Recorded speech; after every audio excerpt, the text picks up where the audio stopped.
नमस्कार श्रोते हो. आज तुम्ही ऐकणार आहात सुरेश कृष्णाजी पाटोळे लिखित अभिमान या कादंबरीचा तिसरा भाग.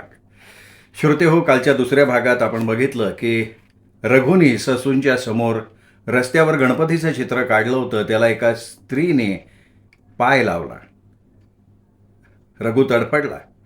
ज्या स्त्रीने त्या आपल्या गणपतीला पाय लावला ती त्या गणपतीच्या पाया पडली का नाही आणि तिने आपली माफी का नाही मागितली, हा विचार आपल्या कथानायकाच्या रघुच्या मनात घोंगावतोय.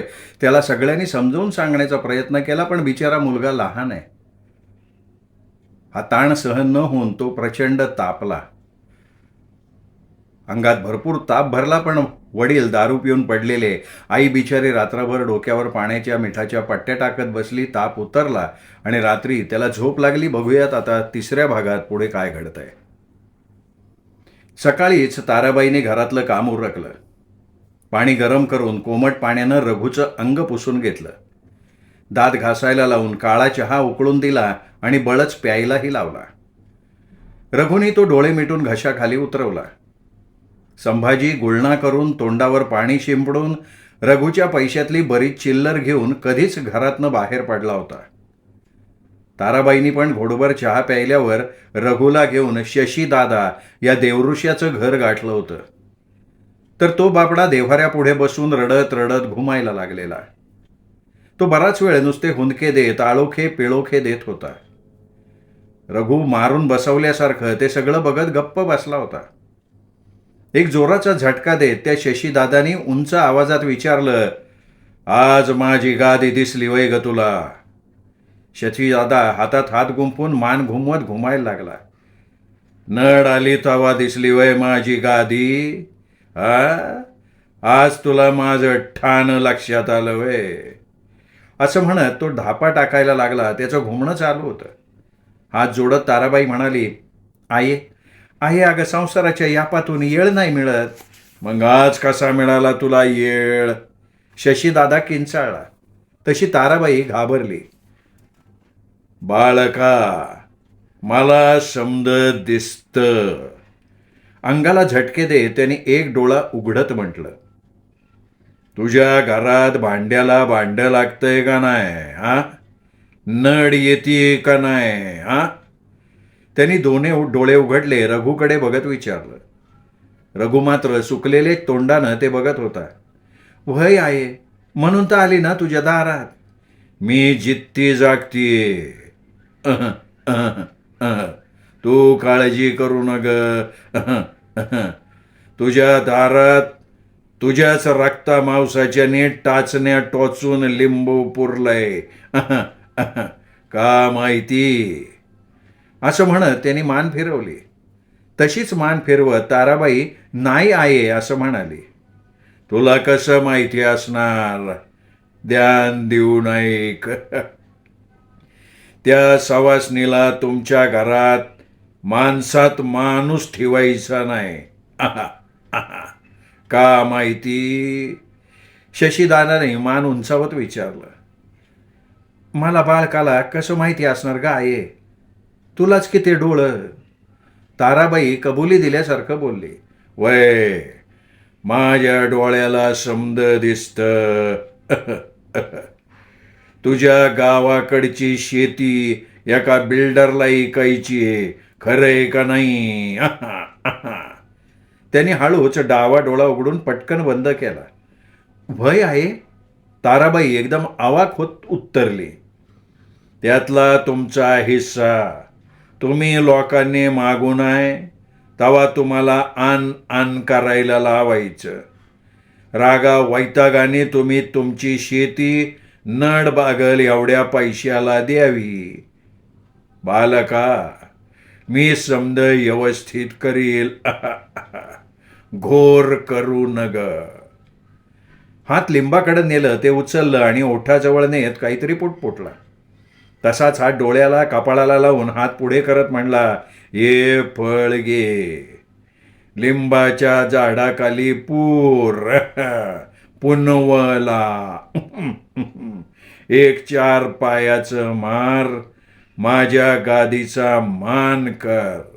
जा, सगळं बाईजवार होईल. हातातलं फळ तसंच धरत ताराबाई काय बोलावं या विचारात बसलेली. शशीदादा ती उठत नाही म्हटल्यावर आणखीनच जोर जोरात घुमायला लागला. दमछाक झाल्यावर त्याचं घुमणं हळू झालं. त्याचा आवाज कमी झाल्यावर ताराबाई म्हणाली, आहे अगं लेकरू तापानं फनफनलंय. काय काय बाराळते? डॉक्टर कनेल तर. वय. ती पटकन उत्तरली, ओठ. शशीदादा आवाज चढवत बोलला. ताराबाईच्या अंगाचा थरकाप झाला. डॉक्टर गुण देईल. मग माझ्याकडं कशा पाय आली? तुला काय आठवतंय का? शशीदादाने मान झटकत विचारलं. काय काय? ताराबाई बावचळली. तशी त्यांनी मान गरागरा फिरवली. आठव की, इतक्या लवकर विसरलीस का? माझी वटी कवा भरणारे? आहे अगं पैशाचा मेळच बसाना. ताराबाई डोळे बारीक करत म्हणाली. तसं दटावत शशीदादाने विचारलं. नवऱ्याला दारू ढोसाया पैसे मिळतात आणि वटी भरायला तुला 50 रुपये मिळणातोय. आई अगं भरण तुझी वटी, पण माझ्या लेकराकडं पाठ नको फिरवू, त्याला बरं कर. हे शेवटचं.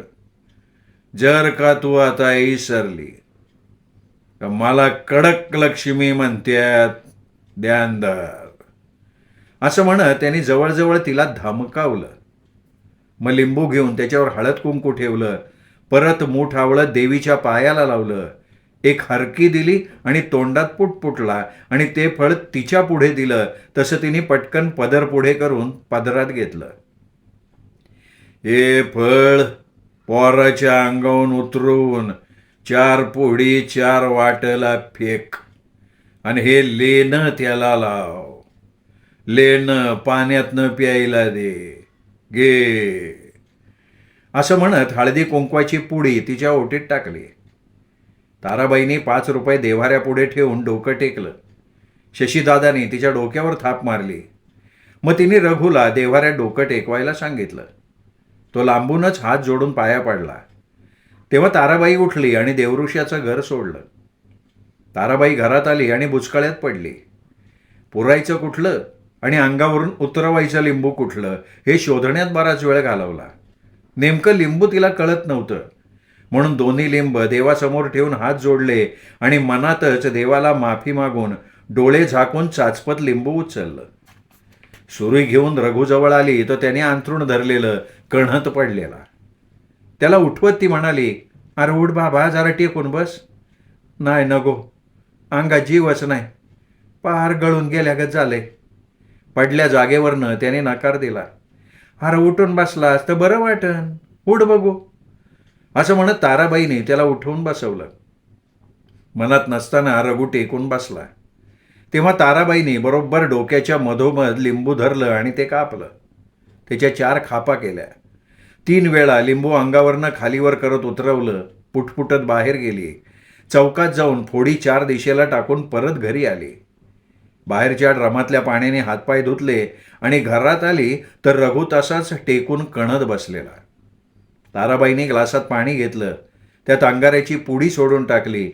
ग्लास घेऊन रघुसमोर धरला आणि म्हणाली, घे बाबा, आईला खायचं नाव घे आणि पिऊन घे झटकेने. कशाला? त्यांनी शंकेने प्रश्न विचारला. अरे तुझ्या अंगात काय आहे ना ते जाईन ना बाबा. ताराबाई त्याच्या डोक्यावर हात फिरवत म्हणाली, हाय अगं तू समजते तसं काय नाहीये. रघु बोलला तशी ताराबाई खवळली. हा ते तुला कळतंय, घे गप गुमान. असं म्हणत तिने जवळजवळ ग्लास त्याच्या हातातच कोंबला. रघुनी त्यात बघितलं. ते रक्तागत लाल पाणी बघून त्याने ग्लास परत आईच्या हातात दिला. अरे पाणी तर आहे न ग मला. असं म्हणत त्यांनी हात झिडकारला. असं येड्यावाने करू नये बाबडे, घे घे. असं म्हणत ताराबाईने ग्लास त्याच्या तोंडाजवळ नेला. काय टाकलंय त्याच्यात? अरे अंगारा आहे देवीचा, बाबांनी दिलेला. घे, घट डोळे मीठ, घटकेनी पे. रघुनं आवंडा गिळत डोळे गाळायला सुरुवात केली. हुंदके देत म्हणाला, अगं आहे, गप र बाबा गप. गप म्हणल्या ना, काय होत नाही रे. आईला काय आपल्या मागं उभी आहे, ती घालविल समद मुळासकट. तिने धीर दिला तेव्हा रघुनी डोळे पुसले. ग्लास घेऊन घोड घेतला तर नरड्यात खवखव झाली म्हणून ग्लास आईकडे परत दिला. आई नको ग, घाशात बसते. अरे हे बाहेरचं आहे ना, हे बाहेरचं असंच असतं. ते देवाला घाबरतं. देवामुळं भिवतं खेतं थांबत नाहीत. आणि माणसं? रघुनी प्रश्न केला आणि ताराबाई बुचकळ्यात पडली. काय म्हणावं कळेना म्हणून हसली. अरे माणूस तर लय भीतो बाबा देवाला. हात वर करून ती म्हणाली. खोटंय. रघु मान झटकत म्हणाला. बरं बाबा खोटंय. धर तू यादी पे, तवर मी आलं घालून चांगलं चहा करती म्हणजे डोकं उतरन तुझं. असं म्हणत ती उठून गेली. दणादणा पंप मारून स्टोव पेटवला, त्यावर चहाला पाणी ठेवलं. आलं साखर चहापत्ती टाकून चहा काढायला ठेवला. तसं आठवलं, पटकन उठून देव्हाऱ्यापुढे ठेवलेली अंगाऱ्याची पुडी घेऊन घरभर चारही कोपऱ्याला अंगारा फुकला. मग रघुच्या कपाळाला तो अंगारा लावत पुटपुटली. आईला काय लेकराला ठणठणीत कर. काय गाय, बाप सकाळूच गेला वय? त्यांनी अंथरुणावर अंग टाकत विचारलं. आल्यात, परसक गेल्यात येऊन. आता तू अंग झटक. अंग झटकलं नाही ना तर ज्यादा होतंय. उठ उठ उठ, पाठीला उशी लावून टेकून बस. पाठीचं द्वार ताटला असतेन. असं म्हणत त्याला पाठीमागे उशी देत बसवलं. मरगळलेला जीव घेऊन कणत कणत तो पाठ टेकवत बसला. लखाईला हात जोड, बरं वाटू दे म्हण. ताराबाईंनी रघुला सांगितलं. आधीच गळून गेलेला जीव आणखीनच आंबल्यासारखा झाला. जळजळ होणारे डोळे त्याने हळूच मिटून घेतले. मनात आईची भोळी भक्ती घोळत होती. ती आत गडप झाल्यागत ताराबाई घराबाहेर पडली. ऊन पार डोक्यावर आलं होतं. मारुती भिकारी त्याच्या धंद्यात रमला होता. चाच्याला मात्र आज यायला उशीर झाला होता. त्यामुळे घाईघाईनं आपली केळाची गाडी ढकलत धापा टाकत तो जागेवर आला आणि गाडी नीट लावून गाडी खालचं स्टूल काढत म्हणाला. अरे सलाम मारुती भाव. हात उंचावला होता त्याने. राम राम, लय वखत केला आज. अरे हा मंडी में भीड थी बहुत. असं म्हणत त्यांनी समोर बघितलं तर गणपतीचं ते अस्पष्ट चित्र त्याच्या डोळ्यात रुतलं. तसे त्याचे डोळे प्रश्नार्थी हल्ले. मान हलवत त्यांनी विचारलं. अरे ये रघु नाही आया क्या आज? तू जरासा उशिरानी आलास, तसा त्यो बी येईन की उशिरानी. हातातलं मोकळं ताट समोरून जाणाऱ्या माणसापुढे सरकवत भीक मागत न बघता मारुती म्हणाला. चाच्याने हसत हसत विचारलं.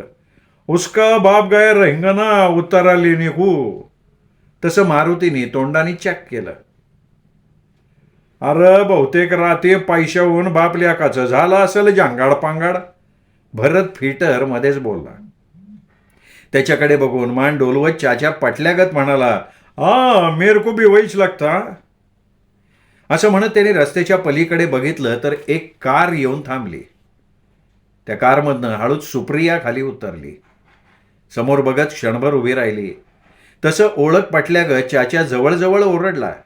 अरे मारुती भाव, वो देख वो मड्डम आय गईली. ती कसली फिरून याया बसली र, दुसरी असेल कुणीतरी. मारुतीने दुर्लक्ष केलं तर मध्येच भरत म्हणाला. अरे वय की, तीच तर वाटती. बघ कशी येरजाऱ्या घालती. असं म्हणत त्यांनी दोघांना तिकडे बघायला लावलं. सुप्रिया अस्वस्थपणे गाडीला टेकून उभी राहिलेली दिसली. तसा चाचा म्हणाला. मैं पकडू क्या उसको जाको. तसा मारुती भिकारी त्याच्यावर रागवत म्हणाला. पकड तिला, अंदाजी आलात. अरे बाय माणसाला हात लावला तर डायरेक्ट आतच घालते. तसा भरत त्यांच्या जवळ येत म्हणाला. अरे नुसतं बघितलं आणि त्या बाईनं तुम्ही तिच्याकडं सारखं बघताय अशी कंप्लेंट दिली ना तरी पोलीस लय तोडावत्यात. तेरको तोडव्या जणू पोलीसने. चाच्याने हसत विचारलं. तसं भरत मान खाली घालत म्हणाला. नाही नाही, आपण त्या पांदात पडत नसतोय. आपलं काम, घर आणि आपला संसार बस. हात पसरवत तो बाजूला सरकला. तर अनुभवाशिवाय कोणी बोलतंय का? मारुती भिकारी हसत हसत म्हणाला. सहज बोलाय भाऊ तू, तेरको बे अनुभव लागत्या. तसा मारुती भिकारी गपगार झाला. भरत जाऊन आपल्या जागेवर बसला. रस्ता आपला रोजच्या प्रमाणे वाहत होता. सवयीप्रमाणे लोक चित्राच्या जागेला वळसा घालून पुढे जात होते. ते बघून चाच्या मनात हसत स्टुलावर जाऊन बसत म्हणाला. अब रघु हत्या ना तो वह ऐसी धूम टोकती ना है, तकदीरच है वो मड्डम का. रघु भी अभी तक नहीं आया, नाही तो इतका देर वो काय करू रुकती. चाचा हे सगळं मारुती आणि भरतला सांगत होता, ते पण त्याला हुंकार देत होते. सुप्रिया उगीच इकडून तिकडं फिरत या दिशेला बघत होती. मनात काहीतरी ठरवल्यासारखी ती थोडी पुढे सरकली आणि एकदम थांबली, सुस्कारली आणि पटकन मागे वळून कारचं दार उघडून गाडीत बसली पटदिशी आणि गाडी सुरू करून बघत बघत निघूनही गेली. चाच्यानं केला अशी साद दिली. भरत त्याच्या समोर आलेल्या गिरायकाच्या सायकलच्या चाकाला पंपाने हवा भरत होता. पंप मारता मारता त्यांनी तिकडं बघितलं तर गाडी गेली होती. पंप मारत तो म्हणाला, चाच्या तुला डरली बरं का ती, पळाली बघ. चाच्यानी आणि भिकाऱ्यांनी एकदाच तिकडं बघितलं आणि ते हसत राहिले. जसं काही त्यांचं हसणं लक्ष्मीनगरच्या झोपडपट्टीत खिदळल्यागत 5-6 पोरं पत्ते कुटत सोना म्हातारीच्या पत्रे उडालेल्या घरात पत्ते उडवत होते. तेवढ्यात गणी ओरडला, अरे भागी भागी भागी. त्यावर हसत विजू माने म्हणाला, तो फिर भागू दे ना, तेर को क्या है. त्याला टपली मारत गणी म्हणाला, अरे बावळटा ती येडी भागी आली. चला ती आली तर आपला जुगार मोडन ती. रामानं हातातला पत्ता फेकत म्हटलं, त्याला काय एवढं घाबरायचे रे, काय ब्यायचंय. विजूनं रामाकडे बघत प्रश्नार्थी विचारलं. मग काय घाबरायचं तिला, रामा दिमाखात म्हणाला. अरे बाबा, एक काळ तिला आपल्या खेवस्ती चळा चळा चळा कापायची, त्यामुळं तिला लागलं येड. कोणीतरी तिच्याबद्दल सांगितलं. ती नाही, तू याला येडा. मला सांग, वस्ती तिला ब्यायची ना, मग ती येडी काय झाली बाबा. अरे टेन्शन. विजूनं उजवा हात आखाळावर आपटत म्हणलं, बावळे, टेन्शन घेऊन कोणाला येड लागते का. तू आम्हाला काय आळून देऊन आलेलं समजतो काय. सुन्या मोरे टाळ वाजवल्यासारखे हात करत म्हणाला. अरे तिची स्टोरी शेम शेनिमा गते येड्यो. विजू तोंडाचा आणि ओठाचा चंबू करत म्हणाला. आता तू काय रामगड की शोलेचा करतो जणू. राम्यानं मांडी सरळ करत म्हटलं. अरे बाबांनो, ती वती सोशल वर्कर. विजू म्हणाला. तर राम्या हसत म्हणाला, आईला सोशल वर्कर होती का ती. होय, मग तिला साधं टेन्शन नाही सहन झालं का. असं म्हणत तो हसला. त्याबरोबर एकदम मोठा आशा झाला. त्या साऱ्यांच्या हसणाऱ्या तोंडाकडे बघत विजू म्हणाला, अरे बाबा ओ, तीच तर खरी स्टोरी आहे ना. खरी खुरी स्टोरी आहे वय, एकदम रिअल स्टोरी आहे बाबा.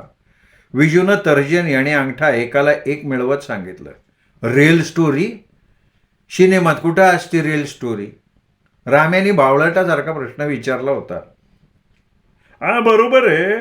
त्यातून बी समजा स्टोरी खरी असली तर त्याच्यात टायटल असते, त्यातले पात्र आणि प्रसंग काल्पनिक आहेत अशी टायटल दाखवतात नाही का. गणी आपल्याला त्यातलं खूप कळतं अशा थाटात सांगायला लागला.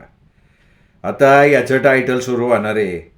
लेका गाण्या, पिक्चर बंद कर, एक दिवस तुझा पिक्चर होईन बरं का. सुन्या गणीला समजावून सांगत म्हणाला. तसा राम्या सहज म्हणाला, इज्जागत. नाही नाही, तिच्यागत. सुन्या हात दाखवत म्हणाला.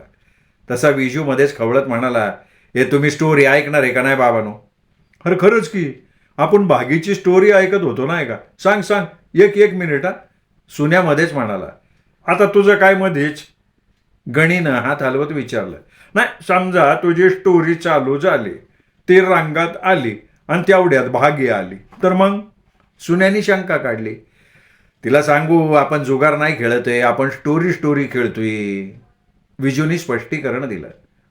खरंच आहे की, चांगलंय चांगलंय चांगलंय चांगला खेळ आहे हो. इतके दिवस आपण एकमेकांना पिक्चरच्या टोऱ्या सांगायचो, तो टाइमपास वाटत होता. पण आत्ता कळलं त्यो बी एक खेळच आहे. सांग सांग सांग, लय आट्ट्या नाही मारायच्या आपण. तुम्ही लोकांनी कावच तिची स्टोरी ऐकली नाही ना. विजूनी सगळ्यांना विचारलं. तसा सतीश मध्येच म्हणाला, अरे बाबा, दुसऱ्याचे दोन्ही आम्ही नाही धुत तुझ्यागत. सगळे हसले. विजू मात्र तापला. रागात उठला. म्हणाला, मी काय धुनी धुतो वय लोकांची. गणी मध्ये पडत हात लांब करत म्हणाला, अरे ओगा सताव कशाला ओढून घेतो, काय उपयोग आहे का. तो सुन्यागत म्हणाला, तुझा करणं काय दीडच्या बातमी आहेत का? त्यांनी खाणाखुणा करत म्हटलं. तसा राम्या म्हणाला, अरे बातम्यावरनं आठवलं. थांब रे बाबा, पहिली स्टोरी होऊन दे, मग तुझा नंबर आहे. तू सांगेत ती सोशल वर्कर होती, आहे का नाही? हा, लोक तिला लय मान द्यायची. विजूनं उजवा हात वर करत म्हटलं. तसा सुन्यामध्येच आवाज वाढवत म्हणाला, तुझ्या बॉलात बोल आहे का रे? वाडाची साल लावतोय तू पिंपळाला. आधी काय म्हणला होता यो? सुन्यानं हात करत सगळ्यांना विचारलं. अरे कुठं काय म्हणलाय, आता म्हणणार आहे बाबा तो. गणी म्हणाला, हा म्हणला अख्खी वस्ती तिला चळा चळा कापायची आणि आता म्हणतो मान द्यायची. सुन्यानं आठवण करून देत म्हटलं. सुन्या, तू आत्ताचे पिक्चर नाही बघत का रे? त्यात बी या स्टोरीसारखं जमलिंग असतं जे की. पिक्चर कुठून सुरू होतो, कुठं संपतो, कुणाला कळत बी नाही. नाहीतरी तो भागीची स्टोरी सांगतोय ना, पिक्चरची थोडीची आहे का? तू सांग ना भाऊ. गणी बोलला. त्याचं ऐकून विजू नाराजीच्या सुरात म्हणाला, नाही ना, आपला मूड गेला भाऊ. मग त्या बातम्याचं ऐका. तू काय तशाच हातवाऱ्या करून सांगतो का दीडच्या बातम्या? हा, मुक्याचे. आम्ही काय मुकाबैर नाही बरं का. त्यांचं बोलणं चालू असताना भागी वेडे चाळे करत त्यांच्याजवळ कधी आली तेच कळलं नाही. सगळे चिडीचिप झाले. ती उगाच हसली. मान उंचावत खुणावलं तर काय उत्तर द्यावं हा सगळ्यांना पडलेला प्रश्न. काय मुलांनो, काय करताय इथं बसून? तिने मान खालीवर हलवत विचारलं. हे आपलं खेळतोय ते माहिती आहे. जोवर हे वाईट नाच समाजातून निघणार नाहीत तोवर मी माझा लढा अखंड चालू ठेवणार. भागी शहाण्यागत पण वेडेचाळे करत बोलली. अखंड सांगितलीच नाही ना, नुकतीच सुरुवात केली ती. विजूनी स्टोरीबद्दल तिला सांगायचा प्रयत्न केला तर गणी मध्येच बोलला, आम्ही एक नवीन खेळ चालू केलाय बरं का, स्टोरी. चांगला आहे का नाही खेळ आमचा? सुन्याने तिला विचारलं. तशी ती त्यांच्या तोंडाकडे बघून विचित्र हसली आणि म्हणाली, खेळ कुठलाही वाईट नसतो, माणसं त्या खेळाला वाईट करतात. आता क्रिकेट. तुम्हाला खेळता येतं क्रिकेट? गणीने उत्सुकतेने विचारलं. त्यावर तिने मान इकडून तिकडे हलवली झटकन. क्रिकेट हा खेळ जगभर खेळला जातो. किती उत्तम खेळ आहे, पण लोकांनी त्याचा जुगार केला का नाही? तिने वेड्यागत हसत मान खालीवर करत विचारलं. जुगार? आणि त्यो कस काय? सुन्यानी शंकेने विचारलं. तशी ती ओरडली, मूर्ख आहेस. सुन्या दचकला. पत्ते खेळणं किती चांगला खेळ मला सांगा. भागीनं हात करत म्हटलं. तसा गणी हळू आवाजात सुन्याच्या कानात म्हणाला, ही खरंच येडी आहे ना? मेंढी कोट. काय रंगतदार खेळ मला सांगा. पण इतक्या चांगल्या खेळाचा सुद्धा लोकांनी जुगार केलाय. क्रिकेट उत्कटता वाढवणारा खेळ, पण नाही, त्याला बनवला जुगार. कोण हारतो कोण जिंकतो याच्यावर जुगार. इतक्या चांगल्या खेळांना डाग लावतात लोक. ती हळहळ करत म्हणाली. हा, पण आम्ही नाही जुगार खेळत, राम्यानं सांगितलं. स्टोरी खेळताय ना? भागीनं बोट हलवत विचारलं. तशा सगळ्यांनी माना डोलावल्या. मग ती पण जुगारच. ती वेड्यागत हसत म्हणाली. तुम्हाला काय कामीन झाली का हो? सगळं जग पिवळं दिसाईल तुम्हाला. सुन्या म्हणाला. तशी ती पदर तोंडात धरत हसली. तो पदर तसाच तोंडावर घेत म्हणाली, नाही, आता तुम्ही सिनेमाची स्टोरी सांगणार ना? हा म्हणणार. अमिताभने असा डायलॉग म्हटला, तेरे पास क्या है मेरे पास माय. चूक. मग हा चूक म्हणणार, मग दोघात पैज लागणार. म्हणजे? मग तिचं बोलणं तोडत गणी म्हणाला, म्हणजे जुगारच की. भागीनं परत बोट मिटवलं आणि म्हणाली, अगदी बरोबर, इथेच सुरुवात होते जुगाराला. ए यार चला भाऊ, नाही तर आपण बी असंच होणार. गणीनं खाजगीत म्हणत खुणावलं. सगळे जायला निघताच भागी हसत म्हणाली, जा मुलांनो जा जा. माझं म्हणणं तुम्हाला आत्ता नाही पटणार, पण आज ना उद्या माझे हे विचार समाजाला नक्की पटतील. आणि जोवर हे विचार समाजाला मी पटवून देत नाही तोवर असला जुगार चालूच राहणार. त्याची पाळंमुळं मी उपटून काढल्याशिवाय राहणार नाही. समाजाने मला वेडी ठरवली आहे, ठरवू दे. तिचं बोलणं संपायच्या आत सगळ्यांनी टाळ्या वाजवल्या. तसं तिने हात जोडून हसत हसत सगळ्यांना अभिवादन केलं. राम्या हात करत म्हणाला, चला मोरल्या चौकात. आणि ती सगळी मुलं धूम ठोकत पळून गेली. भगी त्यांच्याकडे बघत हसली आणि म्हणाली, वेडे आहेत, टाळ्या वाजवून पळाले. खरंच त्यांना माझे विचार पटले असतील का? पण पटले नसले तरी पटतील, नक्की पटतील. असं म्हणत आनंदून पदर उडवत ती पळत पळत खिदळली. श्रोते हो, हा होता तिसरा भाग सुरेश कृष्णाजी पाटोळे लिखित अभिमान या कादंबरीचा. आता बघूयात पुढे काय घडतंय. रघुला त्याची आई घेऊन त्या देवऋषाकडे गेली. त्यांनी काहीतरी लिंबू बिंबू मंत्रून दिलं. तोपर्यंत इकडे या पोरांची टोळी बसलेली आहे. ती त्या भागीची टिंगल करतायत. तिकडे चाचा मारुती भिकारी रघुची वाट बघतायत आणि सुप्रिया सुद्धा आज रघुच्या त्या गणपतीच्या चित्रापर्यंत येऊन माघारी गेली आहे. बघूया या सगळ्या घडामोडीतनं नेमकं काय घडतंय उद्या चौथ्या भागात. तोपर्यंत नमस्कार.